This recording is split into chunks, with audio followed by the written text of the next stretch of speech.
Students, मैं उद्देश्य आप सभी का राइट वे क्लासेज में स्वागत करता हूं और आज के सेशन में हम कुछ ऐसे क्वेश्चन डिस्कस करने वाले हैं जो एग्जाम्स में पूछे जा सकते हैं। पिछली वीडियो में भी मैंने कुछ इसी तरह के क्वेश्चन डिस्कस किए थे जो जनरली एग्जाम्स में पूछे जाते हैं और उन क्वेश्चंस को कम से कम समय में कैसे किया जाए वो समझाने का प्रयास किया गया था। तो जिन स्टूडेंट्स ने वो वीडियो नहीं देखा है उसको देख लीजिए, उसका लिंक मैंने ऊपर आई बटन में दे दिया है और उस वीडियो को देखने से आपको ये वीडियो भी ज़्यादा समझ आएगा। तो चलिए टाइम को खराब किए बिना स्टार्ट करते हैं आज का सेशन। तो फ्रेंड्स, आज का पहला क्वेश्चन देखते हैं। अगर इस पहले क्वेश्चन की मैं बात करता हूं तो इस क्वेश्चन को डिटेल में करने में तो बहुत टाइम लग जाएगा, जो कि हमारे पास एग्जाम में नहीं होता है, लेकिन इस क्वेश्चन को हम बिना पेन उठाए कर सकते हैं। उसके लिए पहले हमें इससे पहले ये वाला क्वेश्चन करना जानना होगा कि इस क्वेश्चन को हम कैसे करते थे। अब इस क्वेश्चन को करने का तरीका क्या होता था कि हम इसके ऐसे फैक्टर करते थे जिनमें डिफरेंस 1 का होता था, और जैसे ही ये कंडीशन आ जाती थी तो प्लस वाले क्वेश्चन में बड़े वाला नंबर आंसर होता था और माइनस वाले क्वेश्चन में छोटे वाला आंसर होता था। अब बात ये आती है कि हमने 1 डिफरेंस के साथ ही इस क्वेश्चन को क्यों किया है। उसका रीजन ये है क्योंकि इसके बीच में अगर मैं आपसे पूछूं कि क्या है तो आप कहोगे सर कुछ नहीं है। अगर कुछ नहीं है तो क्या मैं यहाँ पर 1 की मल्टीप्लाई कर सकता हूँ क्या? आप कहोगे सर बिल्कुल कर सकते हैं, क्योंकि 1 की मल्टीप्लाई करने से कोई फर्क नहीं पड़ता है। अब यहाँ पर भी 1 की मल्टीप्लाई हो रही है, यहाँ पर भी क्या हो रहा है 1 की मल्टीप्लाई। इसका मतलब हर जगह 1 1 की क्या हो रही है, मल्टीप्लाई हो रही है। और चूंकि 1 की मल्टीप्लाई हो रही है इसलिए हम डिफरेंस 1 के साथ इस क्वेश्चन को सोल्व करते हैं। लेकिन उस क्वेश्चन में क्या है, क्वेश्चन सेम है, डिफरेंस क्या है कि यहां पर तो 1 की मल्टीप्लाई थी और यहां पर कितने की मल्टीप्लाई हो रही है, 4 की। तो जब 1 की मल्टीप्लाई थी तो डिफरेंस कितने का लिया था, 1 का, और यहां पर कितने की मल्टीप्लाई हो रही है, 4 की। तो अगर 4 की मल्टीप्लाई हो रही है तो डिफरेंस कितने का लेना होगा, 4 का लेना होगा। तो हमें यहां पर इस नंबर के ऐसे फैक्टर करने हैं जिनमें डिफरेंस कितने का हो, 4 का। तो ऐसे फैक्टर क्या होंगे, 2 × 6। 2 × 6 का मतलब क्या होता है, 12, और इन दोनों में डिफरेंस भी कितने का आया है, 4 का आया है। अब सेम वैसा ही क्वेश्चन बन गया, बस डिफरेंस कितने का लेना है, 4 का। वो क्या देख करके लिया गया है कि मल्टीप्लाई किस नंबर की हो रही है। अब जैसे ही ये कंडीशन बन जाती है तो बड़े वाला नंबर जो है वही इस क्वेश्चन का क्या हो गया, आंसर, क्योंकि क्वेश्चन किस चीज का है, प्लस का है। अब अगर मैं इसी क्वेश्चन को माइनस की बात करता हूं, जैसे कि मैंने क्वेश्चन नंबर 2 लिखा हुआ है, पूरे में माइनस माइनस है, सेम क्वेश्चन माइनस के लिए है, तो इन दोनों में जो छोटा नंबर होगा वो इस क्वेश्चन का क्या होगा, आंसर। यानी कि क्वेश्चन नंबर 2 का जो आंसर है वो कितना है, 2 है।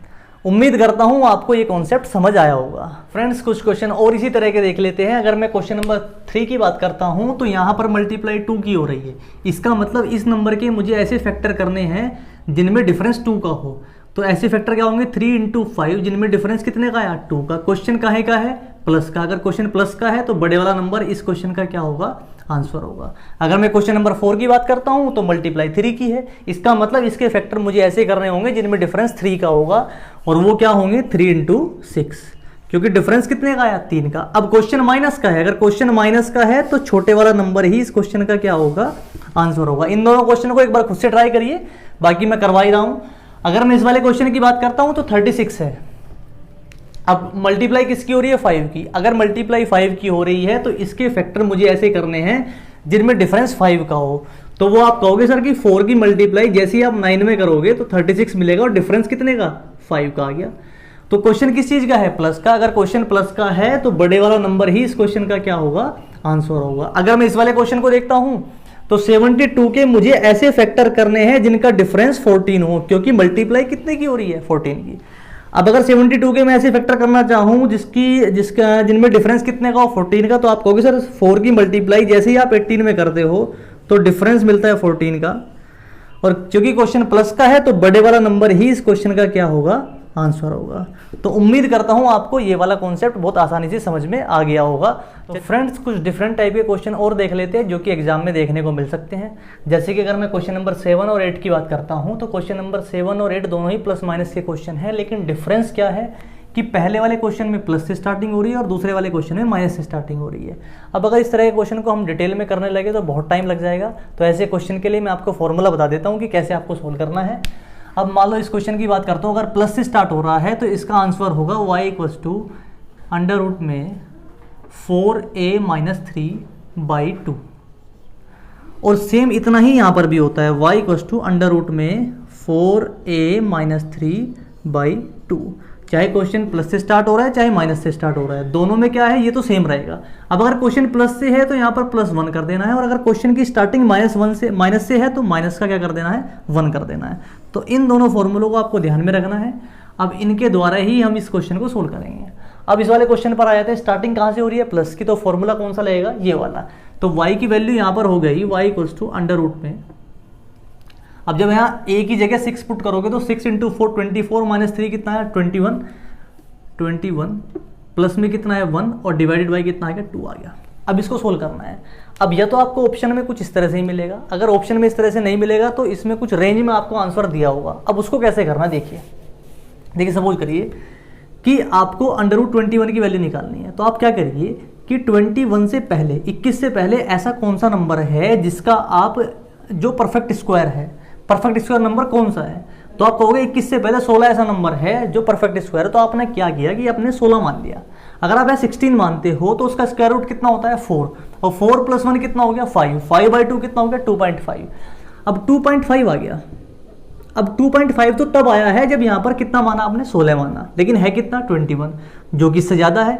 अगर ज़्यादा है तो इसका मतलब जो y की वैल्यू होगी वो 2.5 से ज़्यादा होगी।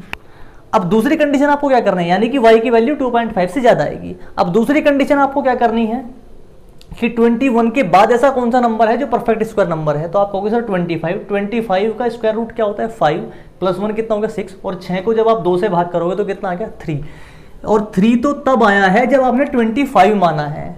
तो अगर 25 के लिए 3 आया है तो 21 के लिए तो उससे भी कम आएगा। अगर उससे कम आएगा तो इसका मतलब y की वैल्यू लेस देन क्या होगी, 3 होगी। तो y की जो वैल्यू निकल के आएगी वो 2.5 और 3 के बीच में होगी। तो ऑप्शन भी आपको कुछ इस तरह से ही मिलेंगे, आपको उस तरह से ऑप्शन देख लेना है। अब अगर मैं इस वाले क्वेश्चन की बात करता हूं तो इस वाले क्वेश्चन में क्या होगा, क्वेश्चन की स्टार्टिंग माइनस से हो रही है तो y = कितना हो गया, अंडर रूट में 6 है तो ये तो सेम है पोर्शन, तो यहाँ पर कितना रहेगा 21 माइनस का 1 अपॉन कितना हो जाएगा 2।